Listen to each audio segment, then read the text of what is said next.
జగిత్యాల జిల్లా కొండగట్టు అంజన్న క్షేత్రం సమీపంలో జరిగిన అగ్ని ప్రమాద బాధితులను రాష్ట్ర ప్రభుత్వం ఆదుకుంది.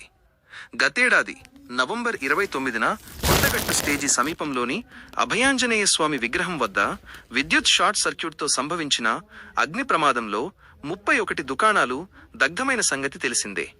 ఈ ప్రమాదంలో సర్వం కోల్పోయిన బాధితులకు రాష్ట్ర సంక్షేమ శాఖ మంత్రి అడ్లూరి లక్ష్మణ్ కుమార్, చొప్పదండి ఎమ్మెల్యే మేడిపల్లి సత్యం కలిసి బుధవారం ఆర్థిక సహాయం చెక్కులను పంపిణీ చేశారు. బాధితులకు వివిధ పథకాల ద్వారా ప్రభుత్వం భారీ ఊరటనిచ్చింది.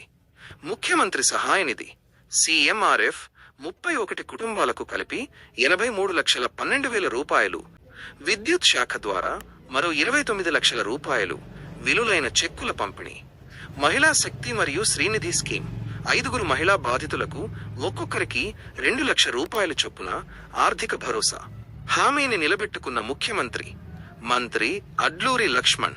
ఈ సందర్భంగా మంత్రి మాట్లాడుతూ, ప్రమాదం జరిగిన వెంటనే బాధితులను ఆదుకుంటామని ముఖ్యమంత్రి రేవంత్ రెడ్డి ఇచ్చిన హామీ నేడు నెరవేరిందని పేర్కొన్నారు. పేదలకు ఆపద కాలంలో ప్రభుత్వం తోడుగా ఉంటుందని ఆయన భరోసా ఇచ్చారు. ప్రజల సంక్షేమమే కాంగ్రెస్ లక్ష్యం. ఎమ్మెల్యే మేడిపల్లి సత్యం మాట్లాడుతూ, ప్రమాదం వల్ల ఉపాధి కోల్పోయిన కుటుంబాలను ఆదుకోవడం సంతోషంగా ఉందన్నారు. కాంగ్రెస్ ప్రభుత్వం ప్రజల సంక్షేమం కోసం నిరంతరం కృషి చేస్తుందని, బాధితులు మళ్లీ ఆత్మవిశ్వాసంతో తమ వ్యాపారాలను ప్రారంభించుకోవాలని కోరారు. ఈ కార్యక్రమంలో స్థానిక ప్రజాప్రతినిధులు, అధికారులు మరియు బాధిత కుటుంబ సభ్యులు పాల్గొన్నారు. అగ్ని ప్రమాదం సంభవించిన సంగతి మనందరికీ తెలుసు. వెంటనే రాష్ట్ర ముఖ్యమంత్రి వర్యులు రేవంత్ రెడ్డి గారు వెంటనే స్పందించి వెంటనే అప్రమత్తం చేసి సంఘటన స్థలాన్ని పంపించి నివేదిక తెప్పించుకొని ఇంత షార్ట్ టైంలో వీళ్ళందరికీ పరిహారం ఇవ్వడం అనేది బహుశా రాష్ట్ర చరిత్రలో ఎక్కడ కూడా జరగలేదు. దీనికి సంబంధించి మన మంత్రివర్యులు అడ్లూరి లక్ష్మణ్ కుమార్ గారు, అదేవిధంగా జిల్లా కలెక్టర్ సత్యప్రసాద్ గారు ప్రత్యేకంగా చొరవ తీసుకొని నివేదికలు రాష్ట్ర ప్రభుత్వానికి పంపించి సీరియస్ గా ఫాలోఅప్ చేసి మరి అనిపోయిన నెల కిరాయి కూడా మాఫీ చేయాలని చెప్పి సందర్భంగా కోరుతున్నాం. ఎందుకంటే షాప్ యజమానులు కొందరు భయంతో జీవిస్తున్నారు. ఏం ప్రశ్నిస్తే ఎప్పటికొచ్చి వెళ్ళగొడతారు అనేది మేము ఉన్నామని చెప్పని దీని యజమాని కూడా వారికి మాట ఇవ్వాలని చెప్పని ఈ 2 నెలల వీళ్ళకి ఉన్నటువంటి కిరాయి కూడా మాఫీ చేయాలని చెప్పని ఈ సందర్భంగా నేను కోరుతున్నాం. తెలియజేస్తూ ముఖ్యంగా మనకు ఈ గిరి ప్రదర్శనకు సంబంధించి మొన్న కలెక్టర్ గారు మొత్తం సిబ్బంది ఇటు రెవెన్యూ వాళ్ళను, ఫారెస్ట్ వాళ్ళను అందరినీ తెప్పించి, ఇంజనీరింగ్ వాళ్ళని తెప్పించి మరి ఇంత తొందరగా దానికోసం మరి సర్వే చేయించడం, ఈ రోజు కూడా సర్వే జరుగుతుంది. సార్ మీరందరూ మా గ్రామంపై మరి దినదినాభివృద్ధి చెందుతున్న శ్రీ ఆంజనేయ స్వామి దేవస్థానంపై మరి ప్రత్యేక శ్రద్ధ ఉంచి మరి అభివృద్ధి కార్యక్రమాలని మరి ముందుకు తీసుకెళ్లాలి. ఈ గిరి ప్రదర్శన అనేది మరి చాలా ప్రాముఖ్యత పొందింది. మరి అన్ని రాష్ట్రాలలో ఈ గిరి ప్రదర్శన పూర్తి స్థాయిలో చేసి మరి అరుణాచలంలో జరుగుతున్నటువంటి మరి ఇంకా చిన్న స్పెషల్ టీంను పంపించైనా మరి ఇంకా మనం ఇప్పుడు కొత్తగా చేస్తున్నాం కాబట్టి ఉన్నదానికంటే మెరుగ్గా ఉండాలి, అధునాతనంగా ఉండాలి. కాబట్టి ఆ పరంగా చర్యలు తీసుకోవాలని చెప్పని మరి సత్యవన్న గారిని, మంత్రి గారిని నేను ఈ సందర్భంగా కోరుకుంటున్నాను. గారిని ఒక 2 నిమిషాలు మాట్లాడుతూ, జరిగిన అగ్ని ప్రమాద బాధితులకు ముఖ్యమంత్రి సహాయ నిధి నుంచి వారికి జరిగిన నష్టాన్ని పూర్తిగా పూడ్చకపోయినా ఆర్థిక సహాయం చేయాలనే ఉద్దేశంతో ఇక్కడ ఎంతో తొందరగా ఏర్పాటు చేయడం జరిగింది. ముఖ్యంగా ఈ ప్రోగ్రాంకి సహకరించిన పెద్దలు గౌరవనీయులు మంత్రి గారు లక్ష్మణ్ కుమార్ గారికి, అదేవిధంగా కలెక్టర్ సత్యప్రసాద్ సార్ గారికి మరియు ఇతర సిబ్బందికి, కొండగట్టు ప్రజల తరఫున, అగ్ని ప్రమాద బాధితుల కుటుంబాల తరఫున అందరి తరఫున నా యొక్క ప్రత్యేక ధన్యవాదాలు, కృతజ్ఞతలు తెలియజేస్తూ, రాష్ట్ర చరిత్రలో లేని విధంగా ఆర్థిక సాయము 83,12,000 రూపాయలు ఇప్పించడము మనమందరము ఎమ్మెల్యే గారికి, మంత్రి గారికి కృతజ్ఞతలు తెలియజేస్తున్నాము. ప్రమాదం జరిగిందని రాత్రి ఆ రోజు 12 గంటలకు అన్నగారికి ఫోన్ చేయగానే పొద్దున వచ్చి వెలుపల్లి సత్యమన్న గారు మన కొండగట్లో ప్రతి అగ్ని ప్రమాదం జరిగిన కుటుంబాన్ని పరామర్శించి ఒకటే హామీ ఇచ్చారు, నేను మీకు ఉన్నాను, మిమ్మల్ని ఆదుకుంటానని చెప్పి ఇక్కడ రాష్ట్రంలో కానీ ఇక్కడ కూడా కొండగట్లో రెండు ప్లేసుల్లో అప్పుడు టీఆర్ఎస్ ప్రభుత్వం ఉన్నప్పుడు కూడా ఒక చెప్పుల షాప్ కానివ్వండి 2 షాపులు కాలిపోయినా 5,000కు మించి ఒక్క రూపాయి కూడా రాలేదు. మన ఎమ్మెల్యే గారు, మంత్రి గారు సీఎం దృష్టికి తీసుకెళ్లి కలెక్టర్ గారి సాయంతో మనకి ఈరోజు లక్షల్లో డబ్బు ఇచ్చినందుకు మనందరికీ ఈ కొండగట్టు తరపున అన్నకు ధన్యవాదాలు తెలియజేస్తాం. నిజంగా చలించిపోయి ప్రత్యేకంగా ధన్యవాదాలు తెలియజేస్తున్నా. వారిని ఇప్పుడు మాట్లాడవలసి కోరుతున్నాను. ఈరోజు ఈ వేదిక మీద వచ్చేసిన ఆనరబుల్ మినిస్టర్ శ్రీ అడ్డూరి లక్ష్మణ్ గారు, చొప్పదండి కాన్స్టిట్యున్సీ శాసనసభ్యులు శ్రీ మేడిపల్లి సత్యం గారు, ఆర్డీఓ గారు, ఇక్కడ సర్పంచ్ గారు, ఉప సర్పంచ్ గారు, ఎదురుగా ఉన్న ప్రెస్ మిత్రులు, మిగతా అందరికీ కూడా నమస్కారం అండి. మనకి 29వ తారీఖున మనకి అగ్ని ప్రమాదం అనేది జరగడం జరిగింది. మనము నెక్స్ట్ డే ఇమీడియట్గా కూడా ఇక్కడ మనం విజిట్ చేయడం జరిగింది. మనకి శాసనసభ్యులు కానీ మంత్రివర్యులు కానీ అనేది ఫర్ ద ఇమీడియట్ అంటే నెక్స్ట్ 2-3 డేస్ పరంగా వాళ్ళు ఎక్కడ ఉండాలో ఎక్కడ పడుకోవాలో కూడా లేని పరిస్థితులు ఉన్నాయి కాబట్టి అక్కడ ఉన్న దగ్గర ఉన్న మనం ఒక హాల్ ఒకటి మేనేజ్ చేసి అక్కడ ఫుడ్ ఒకటి చూసుకొని ఇమీడియట్ కాంపెన్సేషన్ అనేది మనము 6 lakhs అనేది ఇవ్వడం జరిగింది. తర్వాత ఇమీడియట్గా కూడా వితిన్ 1-2 డేస్లో ఒక్కొక్కరికి కూడా ఎంత డ్యామేజ్ అయింది అనేది మనం స్టేట్ గవర్నమెంట్ మాత్రమే ఉంది. సో అప్పుడున్న దాని ప్రకారం అప్పుడున్న మనం టీమ్స్ పంపేసి అక్కడ ఉన్న మనుషులతో మాట్లాడిపించి అక్కడ ఎంక్వైరీ చేసి సుమారుగా మనము కాలిపోయిన బూడిదని చూసి మనం ఎంత అయ్యింది డ్యామేజ్ అయింది అనేది మనం చెప్పడం కష్టం. కాకపోతే మన టీమ్స్ 1-2 సార్లు పంపించి మల్టిపుల్ మెంబర్స్ తో మాట్లాడిపించి సుమారుగా ఒక నెంబర్కి మనము తీసుకొచ్చి ఎంత ఆనరబుల్ మినిస్టర్ గారు, ఆనరబుల్ ఎమ్మెల్యే గారు ఇమీడియట్ గా కూడా స్టేట్ లెవెల్లో కూడా ఫాలో అప్ చేయడం వల్ల మనకి సీఎం రిలీఫ్ ఫండ్ నుంచి సుమారుగా 83 లక్షలు అనేది శాంక్షన్ అయ్యి చెక్ రావడం జరిగింది. అలాగే డిజాస్టర్ నుంచి ఎలక్ట్రిసిటీ డిపార్ట్మెంట్ డిజాస్టర్ ఫండ్ నుంచి సుమారుగా ఇంకొక 29 లక్షలు అనేది మనకి అది కూడా శాంక్షన్ అయ్యి చెక్స్ కూడా రావడం జరిగింది. సుమారుగా ఇప్పటిదాకా కూడా మనం 38 ఫ్యామిలీస్ ఇనిషియల్లీ మాకు దృష్టికి వచ్చి మేము తీసుకున్న డేటా 32 ఫ్యామిలీస్, తర్వాత లాస్ట్ మినిట్ లో చుట్టుపక్కల ఉన్న మా ఇంట్లో ఫ్రిడ్జ్ టీవీ కాలిపోయి పొగల వల్ల అని చెప్పి యాడ్ అయిన ఒక 5 ఫ్యామిలీస్ కలుపుకొని 38 ఫ్యామిలీస్ కూడా ఇప్పటిదాకా 1,20,00,000 దాకా అనేది మనం డిమాండ్ ఇమీడియట్ గా రిలీఫ్ ఇవ్వబోతా ఉన్నాం. ఇది కాకుండా మనం ఇమీడియట్ గా కూడా నెక్స్ట్ 2-3 రోజుల్లోనే మనం మీటింగ్స్ కూడా పెట్టుకోవడం జరిగిందండి. మనకి గవర్నమెంట్ లెవెల్లో మనకి స్త్రీనిధి లోన్స్ కానీ లేకపోతే మహిళా శక్తి లోన్స్ కానీ లేకపోతే చిన్న చిన్న వ్యాపారులు కాబట్టి ముద్రా లోన్స్ కానీ ఇప్పించుకోవడానికి కూడా మనం ఇమీడియట్ గా కూడా 2-3 దఫాలుగా కూడా వాళ్ళతో మీటింగ్ పెట్టుకోవడం జరిగింది. వాళ్ళు కూడా మాకు ఇక్కడ వీళ్ళందరూ ఉన్నారు, వాళ్ళు కూడా మాకు కొద్దిగా టైం కావాలి, ఇప్పుడే మేము డిజైర్ కాబట్టి ముద్రా లోన్ కానీ స్త్రీనిధి లోన్ కానీ లేకపోతే ఈ మన మహిళా సంఘాల లోన్లు కూడా ఇప్పుడు కూడా తీసుకోవచ్చు. ఒక 5 అప్లికెంట్స్ ఇంట్రెస్ట్ చూపించడంతో ఇప్పుడే మనం స్టేజ్ మీద ఒక 10 లక్షల రూపాయలు అంటే 5కి సుమారుగా 2 లక్షల రూపాయలు ఇంకొక 10 లక్షల రూపాయలు కూడా మనము మహిళా శక్తి లోన్లు కూడా శాంక్షన్ ఇమీడియట్ చేస్తున్నాము. అవి కూడా ఇప్పుడే మేము డిస్ట్రిబ్యూట్ చేసుకుంటా ఉన్నాం. సో అగ్ని ప్రమాద బాధితులకు రాష్ట్ర ప్రభుత్వం, విద్యుత్ శాఖ, రెవెన్యూ నుంచి చెక్కుల పంపిణీ కార్యక్రమానికి ముఖ్య అతిథిగా వచ్చేసిన సోదరులు, పెద్దలు,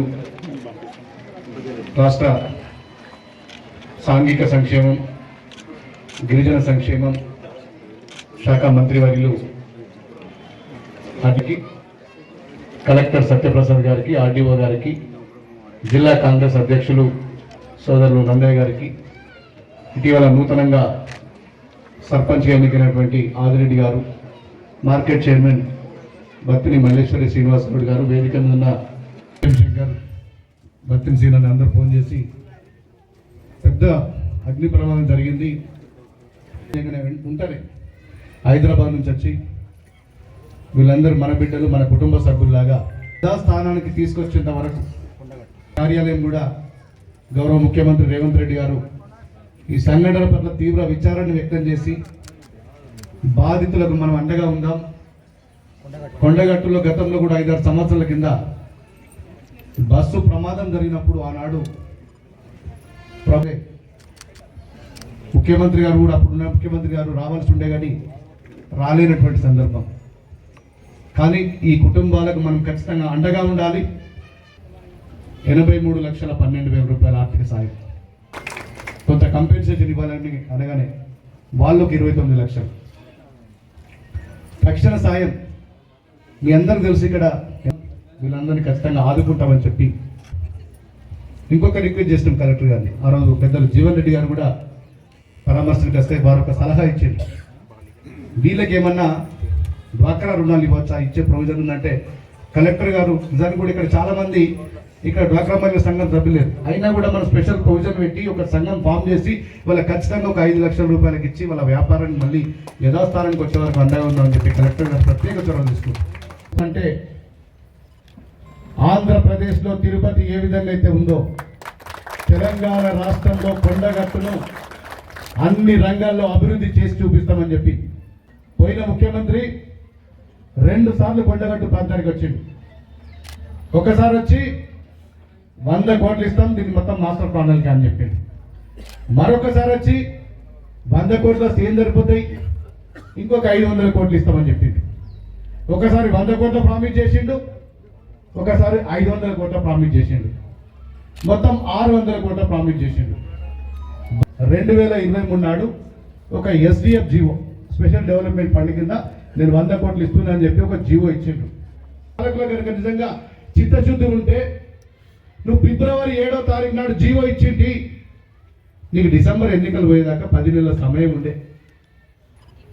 100 కోట్ల కనీసం ఒక 1 కోటి రూపాయలైనా లేదు, 1 రూపాయన్నా విడుదల చేసిందా గత ప్రభుత్వం అని అడుగుతున్నా. ఈ జీవోలా 1 రూపాయి ఇచ్చే కరీంనగర్ చెప్పిన ఇదే మన మీడియా మిత్రున్నారు. ఆ 100 కోట్ల జీవోలా 1 రూపాయి అయినా మీరు నిజంగా విడుదల చేస్తుంటే నేను రాజకీయంగా సన్యాసం తీసుకుంటున్నా, ఇంకోసారి చొప్పగా రాజకీయం చేయండి. ఆంధ్రప్రదేశ్ ఉప ముఖ్యమంత్రి పవన్ కళ్యాణ్ గారు వచ్చినప్పుడు కూడా వారి ఇక్కడ దర్శనం వచ్చినప్పుడు నేను ఒక చెప్పిన, ఇక్కడ నిజంగా ఉండడానికి వసతి దగ్గర లేదు, మాలమీద మండపం లేదు, మీరు కొంత సహకరించండి టీటీడీ నిధులతో అనగానే వారు కూడా చాలా పెద్ద మనసు చేసుకొని ఈ రాష్ట్రం కాకపోయినప్పటికీ కూడా 36 కోట్ల విడుదల చేసింది నుంచి దీనికి కూడా మీరు ఏమైనా కొంత సాయం చేయాలని పవన్ కళ్యాణ్ గారిని కోరగానే వాళ్ళు అమరావతి వెళ్ళిన మరునాడే నాకు ఫోన్ చేసి ఆ గిరి ప్రదర్శన కూడా ఎంత ఉంటుందో మీరు కలెక్టర్ ద్వారా మీరు మొత్తం ఎస్టిమేషన్ అయ్యింది, దానికి కూడా మనం ప్రయత్నం చేద్దామని చెప్పి రేవంత్ రెడ్డి గారికి అటు పవన్ కళ్యాణ్ గారికి కూడా మనస్ఫూర్తిగా ధన్యవాదాలు తెలియజేస్తూ మాట్లాడితే కోరుతున్నాం. ప్రజల ఓట్లతో ఆశీర్వాదంతో ఆ కొండగట్టు అంజన్న దయతో గెలుపొందిన మా సర్పంచ్ సోదరులు సోదరులందరూ కూడా జిల్లా కాంగ్రెస్ పార్టీ అధ్యక్షులు జగిత నందన గారికి, ఇక వేదికపై ఉన్నటువంటి అధికారులందరికీ పేరు పేరున అందరికీ నమస్కారం తెలియజేసుకుంటూ, మరి ఈరోజు ఈ మొన్న జరిగినటువంటి 29వ జరిగిన సంఘటనలో ఒకట మేడారం సమ్మక్క జాతర ఉన్నదని చెప్పి అప్పు చేసి వారికి ఉన్నటువంటి వ్యాపార పరంగా ఉన్నటువంటి తిరిగి కడతామని చెప్పి తీసుకొచ్చి ఆ చిరు వ్యాపారస్తుల యొక్క షాపులు మొత్తం దగ్ధమైపోయింది. మంత్రిగా ముఖ్యమంత్రి కార్యాలయం తెలియజేయడం జరిగింది. ఎవరెవరికి ఎంత నష్టం జరిగింది అంచనాలు తయారు చేసి తక్షణమే సాయంత్రం కల్లా ముఖ్యమంత్రి కార్యాలయానికి నివేదిక సమర్పించడం జరిగింది. చెక్ నా కార్యాలయానికి నేరుగా పంపించినారు వారు ఆఫీస్ నుంచి. ఏ కోటి 18,12,000 రూపాయలు చిరు వ్యాపారులకు వారి యొక్క షాపు యొక్క కాలిపోయిన అంచనాల పరంగా ప్రభుత్వం చెక్కు రూపంగా అందజేస్తున్న విషయాన్ని కూడా మనవి చేసుకుంటూ, అదేవిధంగా పీడీటీఆర్డీ ద్వారా జిల్లా కలెక్టర్ గారి యొక్క ఏదైతే సూచన మేరకు 10,50,000 రూపాయలు గ్రూప్లకు కూడా వాళ్ళకి ఇవ్వడం జరుగుతుంది. మరి ఈ విషయాన్ని మేము ఎందుకు చెప్తున్నామంటే మరి ఆ గిరి ప్రదక్షిణకు సంబంధించిన మన కలెక్టర్ గారు స్వయంగా చూడడం జరిగింది. మరి ఆ పాత్రికేయ మిత్రులందరూ కూడా, ఎందుకంటే ఆ రోజు కూడా ఆ సంఘటన అయినప్పటి నుంచి పాత్రికేయ మిత్రులందరూ ఇక్కడ ఉన్నారు. సహకరించినందుకు అందరికి కూడా మరొక మారు హృదయపూర్వకంగా ధన్యవాదాలు తెలియజేస్తున్నాను.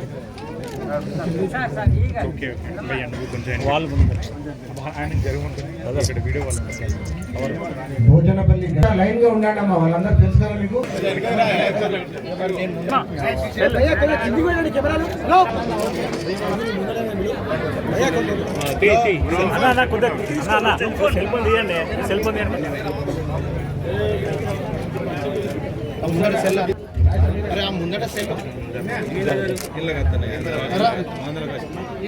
మంచినీళ్ళ రాజేశం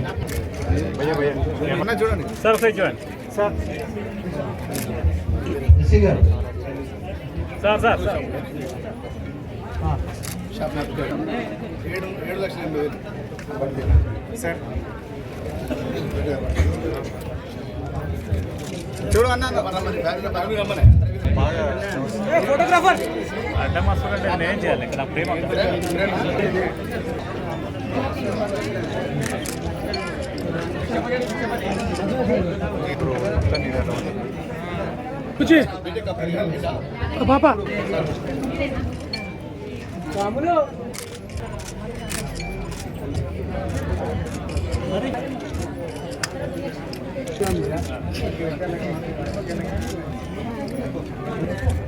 నాలుగు సంవత్సరాలు అయిందంటే 10 లక్షల సామాన్ తెప్పించుకున్నాం సీజన్ కాబట్టి.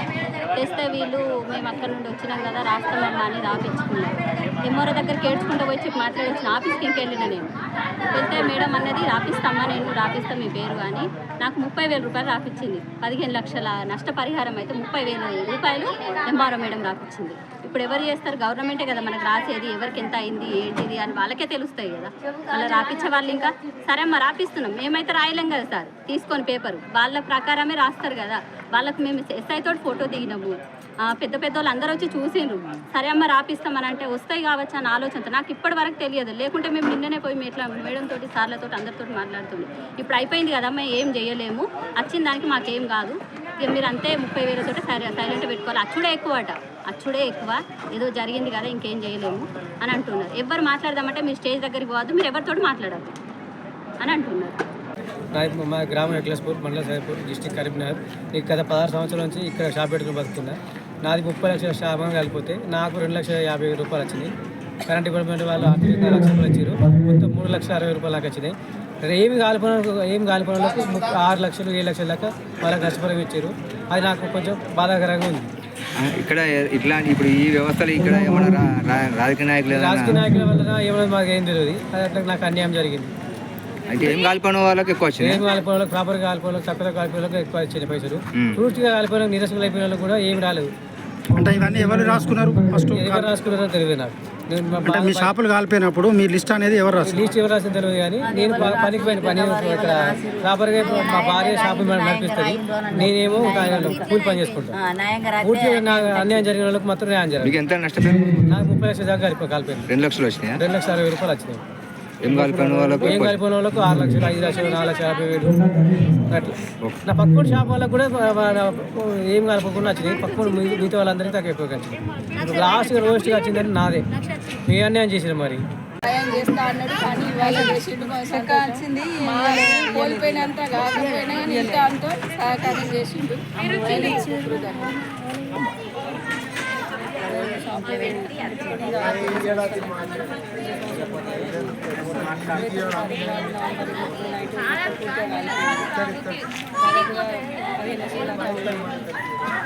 ఎంత వచ్చిందమ్మా చెప్పు? 5 లక్షలు వచ్చింది. మీ పేరు?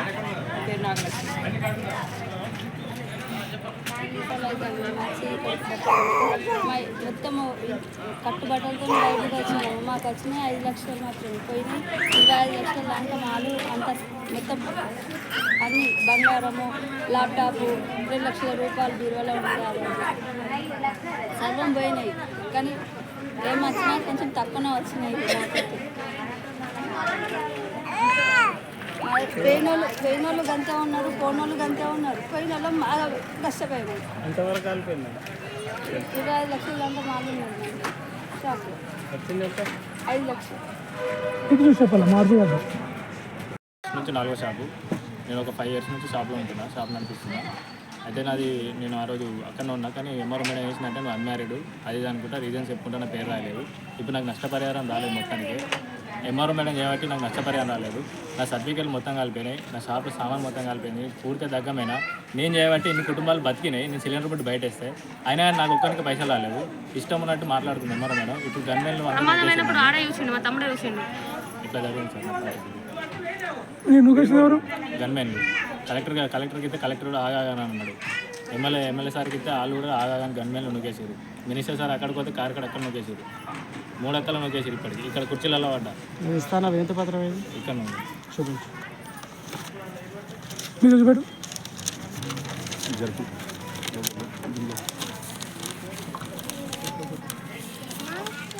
గుర్తుపెట్టు చెప్పుదాం గురించి. ఇక నేను పరీక్షకైనా అని రాసి ఇచ్చిన.